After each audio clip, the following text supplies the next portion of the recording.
Assalamualaikum warahmatullahi wabarakatuh. Sahabat Kepoin Islam yang beriman, kembali lagi bersama channel YouTube Kepoin Islam. Semoga kita senantiasa menjadi orang-orang yang menyebar kebaikan. Sebelumnya, kita telah membahas tentang kisah Nabi Isa putra Maryam sang perawat. Lantas siapakah Nabi yang diutus setelahnya?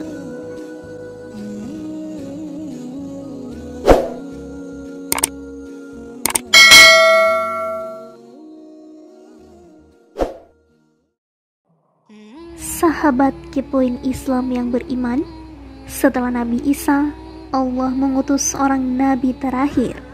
Beliau adalah makhluk paling mulia di muka bumi, kekasih Allah, namanya bersanding dengan nama Allah. Beliau adalah Rasulullah SAW. Beliau adalah penghulu anak cucu Adam. Abul Qasim Muhammad dikenal juga dengan nama Ahmad. Al-Mahi, yaitu yang menghapus kekafiran. Al-Hashir, yakni yang mengumpulkan umat manusia di belakang beliau. Al-Aqib, yaitu yang tidak ada lagi nabi sesudahnya. Al-Muqaffi, Nabiul Rahmat, Nabiul Taubat, dan Nabiul Malhamah. Ayah beliau adalah Abdullah, dan ia memiliki beberapa orang saudara laki-laki, yaitu Al-Harith, Az-Zubair, Hamzah, dan Al-Abbas atau kunyahnya Abu Fadl, dan Abu Talib, nama aslinya adalah Abdul Manaf. Saudara Abdullah lainnya adalah Abu Lahab atau nama aslinya adalah Abdul Uzza dan Abdul Ka'bah, dan dialah yang disebut Al-Muqawim. Tetapi ada yang mengatakan bahwa kedua nama itu menunjukkan dua orang yang berbeda. Saudara Abdullah lainnya adalah Hajal atau nama aslinya adalah Al-Mughirah. Al-Ghaidaq dipanggil demikian karena kedermawaannya, sedangkan nama aslinya adalah Naufal. Namun ada pula yang tetap mengatakan bahwa dialah Hajal dan Dirar. Adapun saudara perempuan Abdullah adalah Safiyah, Atikah, Arwa, Umaymah, Barrah, dan Ummu Hakim, yakni Al-Baida. Mereka semua adalah anak Abdul Muthalib. Nama asli Abdul Muthalib sendiri adalah Syaibatul Ham menurut pendapat yang benar. Abdul Muthalib adalah anak dari Hashim, yang nama aslinya adalah Amr, saudara kandung Al-Muthalib. Kedua orang inilah yang kemudian menjadi asal-usul nasab kerabat Nabi. Saudara Hashim yang lain adalah Abdu Syams dan Naufal. Keempat saudara itu adalah anak dari Abdu Manaf, yakni saudara kandung Abdul Uzza, Abu Dar, dan Abdu. Keempat orang ini adalah anak dari Kushay, yang nama aslinya adalah Zaid, saudara kandung Zuhra.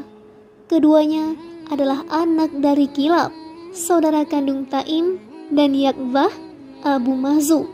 Ketiganya adalah anak dari Murrah, saudara kandung Adi dan Hushaish. Mereka adalah anak dari Ka'ab, saudara kandung Amir, Samah, Huzaimah, Sa'ad, Al-Harith, dan Auf. Ketujuh orang ini adalah anak dari Lu'ay, saudara kandung Taim Al-Adram. Keduanya anak dari Ghalib, saudara kandung Al-Harith dan Muharib. Ketiganya adalah anak dari Fihr, saudara kandung Al-Haris. Keduanya adalah anak dari Malik, saudara kandung As-Salt dan Makhlad. Ketiganya adalah anak dari An-Nadhar, saudara kandung Malik, Malkan, Abdu Manat, dan yang lainnya. Mereka semua adalah anak dari Kinanah, saudara kandung Asad, Asadah, dan Al-Hun. Keempatnya adalah anak dari Huzaimah, saudara kandung Huzail. Keduanya adalah anak dari Mudrikah, yang nama aslinya adalah Amar, saudara kandung Tabikhah, yang nama aslinya adalah Amir, juga saudara kandung Kam'ah. Ketiganya adalah anak dari Ilyas, saudara kandung An-Nas, yakni Ailan, ayah dari Qais. Keduanya adalah anak dari Mudar, saudara Rabi'ah. Mereka berdua adalah anak keturunan Ismail, saudara kandung Anmar dan Iyad. Keduanya pindah ke negeri Yaman. Mereka berempat adalah anak dari Nizar, saudara kandung Quda'ah, menurut pendapat mayoritas ahli nasab. Keduanya adalah anak dari Ma'ad bin Adnan. Seluruh kabilah di Jazirah Arab yang kami sebutkan tadi berasal dari anak keturunan Adnan. Al-Hafiz Abu Umar An-Namari dalam kitabnya Al-Inbahah bin Ma'rifati Qabaili Ruwah telah menjelaskan hal itu dengan tuntas. Semoga Allah Subhanahu wa taala merahmatinya. Menurut pendapat mayoritas ahli nasab, Quraisy adalah orang-orang yang nasabnya berpangkal kepada Fihr bin Malik bin An-Nadhar bin Kinana. Bahkan mereka menyenandungkan sebuah syair dalam hal ini. Demi Allah, Husyai dijuluki sebagai pengumpul massa. Dengannya lah Allah mengumpulkan semua suku dari keturunan Fihr. Ada yang berpendapat bahwa nasab Quraisy berpangkal pada An-Nadhar bin Kinana. Demikianlah pendapat mayoritas ulama dan ahli tahqiq. Mereka berdalil dengan hadis yang disebutkan oleh Umar bin Abdul Bar rahimahullah dari Al-Ash'ath bin Qais, semoga Allah merahmatinya, bahwasanya ia bercerita, aku menemui Rasulullah yang ketika itu sedang berada dalam rombongan delegasi Kindah. Aku bertanya, bukankah engkau termasuk dari suku kami, wahai Rasulullah? Beliau menjawab, tidak, kami keturunan Bani An-Nadhar bin Kinana. Sesungguhnya kami tidak mengikut kepada nasab ibu kami, dan kami tidak berlepas diri dari nasab ayah kami. Diriwayatkan oleh Ibnu Majah dalam sunannya dengan sanad hasan. Dalam sebuah riwayat disebutkan bahwa Al-Ash'ath menceritakan, seandainya ada seseorang dari suku Quraisy yang menolak nasabnya dihubungkan kepada An-Nadhar bin Kinana, pasti aku akan mencambuknya sebagai hukuman baginya. Sebagian orang berpendapat bahwa pangkal nasab Quraisy adalah Ilyas bin Mudar bin Nizar. Pendapat lain menyebutkan bahwa pangkal nasab mereka adalah ayahnya, yakni Mudar. Keduanya adalah pendapat sebagian sahabat Imam Asy-Syafi'i. Abul Qasim Abdul Karim Ar-Rafi'i dalam kitab syarahnya menyebutkan kedua pendapat tersebut. Namun, kedua pendapat ini cukup aneh. Adapun suku-suku di Yaman seperti suku Himyar, Hadramaut, Sabak, dan yang lainnya, mereka semua berasal dari Khotan, bukan dari Adnan. Sementara itu, berkaitan dengan suku Quda'ah, terdapat 3 pendapat ulama. Ada yang mengatakan mereka berasal dari Adnan, ada yang mengatakan mereka dari Qatan, ada juga yang mengatakan mereka dari suku yang ketiga atau suku lain, bukan dari Adnan dan bukan juga dari Qatan. Akan tetapi, pendapat yang diceritakan oleh Abu Umar dan ulama lainnya ini aneh. Nasab Nabi Muhammad SAW yang telah kami sebutkan di atas, yakni sampai kepada Adnan, sudah tidak diragukan dan diperdebatkan lagi. Demikianlah yang telah terbukti secara mutawatir dan berdasarkan ijma. Sesungguhnya yang menjadi pokok pembahasan adalah nasab beliau sesudah itu.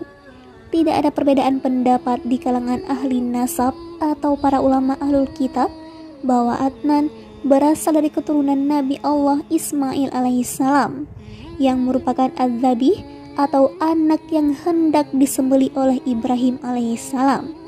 Menurut pendapat yang paling benar dari kalangan para sahabat dan para imam, nama lengkapnya Ismail bin Ibrahim Khalilullah atau kekasih Allah alaihissalam.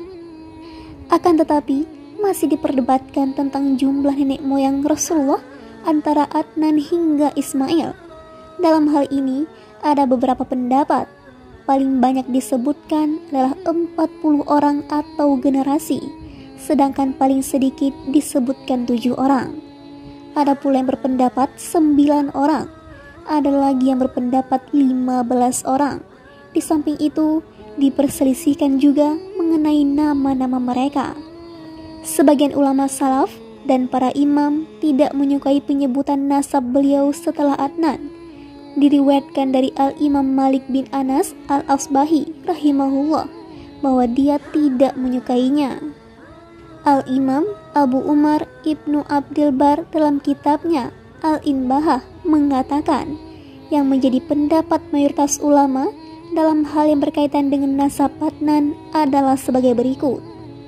Adnan bin Udad bin Muqawim bin Nahur bin Tairah bin Ya'rib bin Yashjub bin Nabi bin Ismail bin Ibrahim Khalilur Rahman bin Tarih, ia bernama Azar bin Nahur bin Syaruh bin Raghu bin Falik bin Aibar bin Shalach bin Arfakshas bin Sam bin Nuh bin Lamak bin Matuhsyalah bin Akhnuh, yakni Nabi Idris alaihissalam.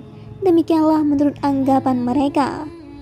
Idris adalah keturunan pertama Adam alaihissalam. Yang menjadi nabi setelah Adam adalah Syis. Ia juga orang yang pertama kali menulis dengan pena. Ia adalah Idris bin Yarda bin Mahlil bin Qainan bin Yanasi bin Syis bin Adam alaihissalam. Demikian pula yang disebutkan oleh Muhammad bin Ishaq bin Yasar al-Madani, penulis kitab As-Sirah An-Nabawiyah, dan para ulama nasab lainnya. Abul Abbas Abdullah bin Muhammad An-Nashi, salah seorang ulama Mu'tazilah, pernah menulis sekumpulan syair yang berisi sanjungan kepada Rasulullah SAW. Al-Imam Abu Umar dan guru kami mencantumkannya dalam kitab At-Tadzib. Kumpulan syair termasuk qasidah yang indah, dan dalam maknanya bagian awalnya sebagai berikut. Aku sanjung Rasulullah SAW dengan sanjungan yang dengannya aku berharap mendapatkan tempat kembali yang penuh kemuliaan. Aku sanjung seseorang melebihi segala pujian, yang dengan sifat-sifatnya bersatulah orang yang jauh maupun dekat. Seluruh suku-suku di tanah Arab bertemu nasabnya pada Adnan. Oleh sebab itu Allah Subhanahu wa Ta'ala berfirman, katakanlah, aku tidak meminta kepadamu suatu upah pun atas seruanku kecuali kasih sayang dalam kekeluargaan. Quran Surah Asy-Syura ayat 23. Ibnu Abbas berkata, semua keturunan Quraisy pasti memiliki hubungan kekerabatan dengan Rasulullah SAW.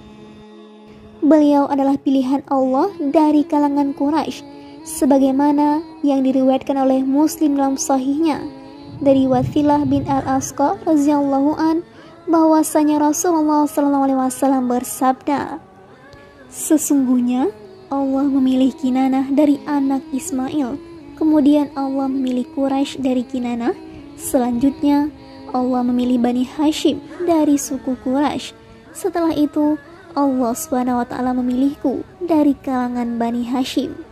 Begitu juga anak-anak Bani Israel, baik dari kalangan para nabi maupun yang lainnya. Mereka bertemu nasabnya dengan beliau pada Ibrahim Khalilullah, yang telah Allah Subhanahu wa Ta'ala anugerahkan kenabian dan kitab suci kepada keturunannya. Demikianlah Allah menurunkan perintah kepada Bani Israel melalui lisan Nabi Musa alaihissalam dalam kitab Taurat, sebagaimana disebutkan oleh banyak ulama yang pernah mengumpulkan tanda-tanda kenabian kepada diri Nabi Muhammad SAW. Allah memerintahkan kepada mereka yang artinya, kami akan mengutus dari anak-anak saudara kalian seorang nabi yang pasti akan didengar oleh setiap kalian.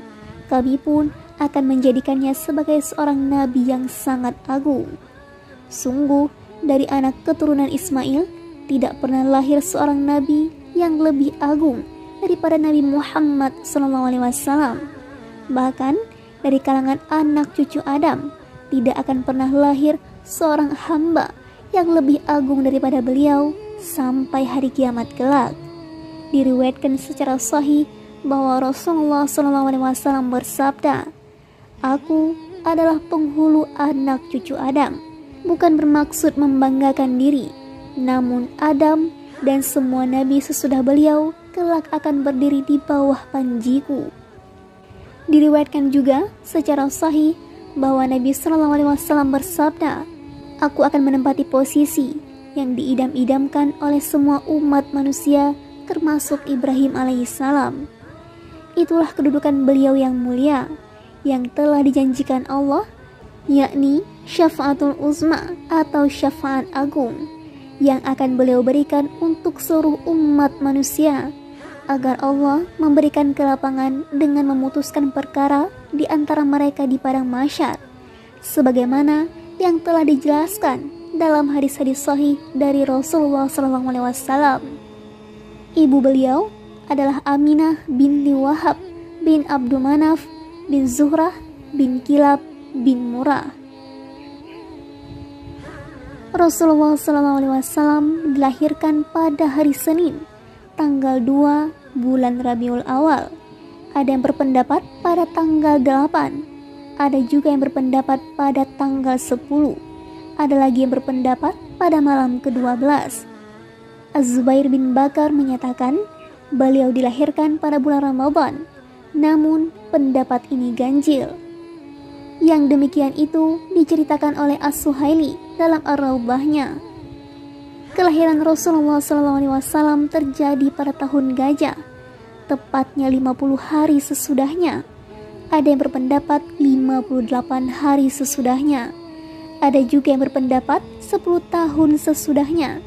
Pendapat lain mengatakan 30 tahun setelah peristiwa tentara gajah. Ada pula yang berpendapat 40 tahun sesudahnya. Adapun pendapat yang benar adalah beliau dilahirkan tepat pada tahun gajah. Pendapat ini diceritakan oleh Ibrahim bin Al-Munzir Al-Khuzami, guru Imam Al-Bukhari, dan Khalifah bin Khayyat, serta ulama lainnya secara ijma. Ayah Nabi SAW meninggal ketika beliau masih dalam kandungan ibunya. Ada juga yang berpendapat ayahnya wafat beberapa bulan setelah kelahiran beliau. Ada lagi yang berpendapat 1 tahun setelah kelahirannya. Bahkan ada yang berpendapat 2 tahun setelah kelahiran beliau. Akan tetapi pendapat yang pertama lebih masyhur. Nabi disusukan di kabilah Bani Sa'ad. Ibu susu yang menyusui beliau bernama Halimah As-Sa'diyah, sebagaimana yang telah diriwayatkan dengan sanad sahih. Beliau tinggal di kabilah tersebut. Selama dalam penyusuan Halimah lebih kurang 4 tahun. Kemudian terjadilah peristiwa pembelahan dada Rasulullah oleh malaikat Jibril di kampung tersebut. Akhirnya beliau pun dikembalikan kepada ibunya. Setelah itu Rasulullah dibawa oleh ibunya ke kota Madinah untuk mengunjungi paman-paman beliau yang tinggal di sana. Ibu beliau atau Aminah pun meninggal dunia di kampung Abwa, yaitu saat perjalanan pulang ke kota Makkah. Ketika itu usia beliau baru 6 tahun 3 bulan 10 hari. Ada yang berpendapat bahwa beliau baru berusia 4 tahun. Imam Muslim meriwayatkan dalam sahihnya bahwasanya ketika melewati Abwa dalam perjalanan menuju Makkah pada tahun penaklukan kota tersebut, Rasulullah meminta izin kepada Robnya untuk menziarahi kuburan ibunya. Beliau pun diberi izin. Setelah itu Nabi menangis sehingga menyebabkan orang-orang di sekitar beliau turut menangis. Pada saat itu beliau membawa 1000 orang pasukan yang memakai topi baja. Sepeninggal ibunya, Rasulullah diasuh oleh Ummu Aiman, budak yang diwariskan dari ayahnya. Sesudah itu beliau diasuh oleh kakeknya Abdul Muthalib. Menginjak usia 8 tahun, kakeknya pun meninggal dunia. Abdul Muthalib berpesan agar beliau dirawat oleh pamannya Abu Talib, sebab ia adalah saudara kandung ayah beliau Abdullah. Maka beliau pun diasuh oleh pamannya ini. Abu Talib benar-benar memelihara beliau dengan sebaik mungkin. Bahkan Abu Talib membela beliau saat diutus menjadi rasul dengan segala kemampuan yang dimilikinya. Hanya saja sayangnya ia masih tetap dalam kemusyrikan hingga ajal menjemputnya.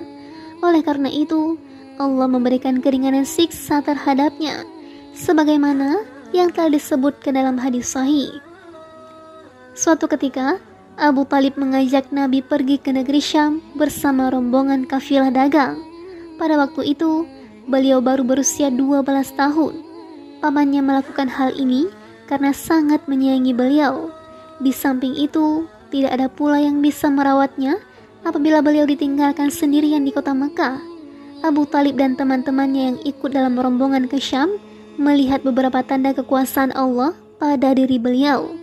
Hal itu semakin meningkatkan motivasi Abu Talib untuk mengasuh dan merawat beliau, sebagaimana yang diriwayatkan oleh At-Tirmizi dalam kitab Jami'-nya dengan sanad yang semua perawinya thiqah. Di antara tanda-tanda tersebut adalah kumpulan awan yang menaungi beliau, dahan-dahan pepohonan yang menjadi miring untuk memayungi beliau, dan kabar gembira yang disampaikan oleh pendeta Buhaira tentang kenabian beliau. Pendeta itu juga memerintahkan pamannya untuk membawa Rasulullah pulang agar tidak terlihat oleh orang-orang Yahudi yang pasti akan memperlakukan beliau dengan buruk. Hadis ini memiliki asal riwayat yang mahfuz atau sahih, namun terdapat beberapa tambahan di sana. Pada kesempatan kedua, beliau pergi ke negeri Syam dengan membawa barang dagangan milik Khadijah binti Khuwailid bersama pelayan laki-lakinya yang bernama Maisarah dengan sistem qiraat. Maisarah pun menyaksikan hal-hal luar biasa pada diri beliau yang membuatnya takjub. Setelah kembali ke Syam, Maisarah mengabarkan apa-apa yang telah ia saksikan itu kepada majikannya Khadijah. Mendengar hal tersebut, Khadijah tertarik atau berniat untuk menikah dengan beliau demi mengharapkan kebaikan yang Allah kumpulkan untuknya, yang semua itu di luar perhitungan manusia. Akhirnya, Rasulullah menikahi Khadijah saat beliau berusia 25 tahun. Allah memelihara dan menjaga Nabi semenjak kecil, serta membersihkan beliau dari noda-noda jahiliyah dan dari setiap aib. Allah menganugerahi beliau akhlak dan perilaku yang terpuji. Alhasil, Rasulullah dikenal di kalangan kaumnya dengan sebutan Al-Amin atau orang yang terpercaya, dikarenakan mereka menyaksikan kesucian, kejujuran ucapan, dan sifat amanah beliau. Bahkan, tatkala kaum Quraisy membangun Ka'bah, yakni ketika beliau berusia 35 tahun, dan telah sampai pada fase atau tahap peletakan Hajar Aswad, mereka berbeda pendapat tentang siapa yang berhak meletakkan batu tersebut pada tempatnya. Tiap-tiap kabilah berseru, kamilah yang lebih berhak meletakkannya. Akhirnya, mereka sepakat bahwa yang berhak meletakkan batu tersebut adalah orang yang pertama kali datang menemui mereka. Ternyata, orang yang pertama kali datang menemui mereka adalah Rasulullah SAW. Mereka berkata, Al-Amin datang. Mereka pun merasa lega atau ridha apabila beliau bersedia meletakkannya. Kemudian, beliau membentangkan sehelai kain dan meletakkan Hajar Aswad di tengah-tengah kain tersebut. Beliau lalu memerintahkan pemimpin tiap-tiap kabilah untuk mengangkat kain tersebut melalui bagian pinggirnya secara bersamaan. Setelah itu, kemudian beliau mengangkat dan meletakkan batu tersebut pada tempatnya. Wallahu a'lam. Itulah sepenggal kisah tentang Nabi Muhammad SAW. Wassalamualaikum warahmatullahi wabarakatuh.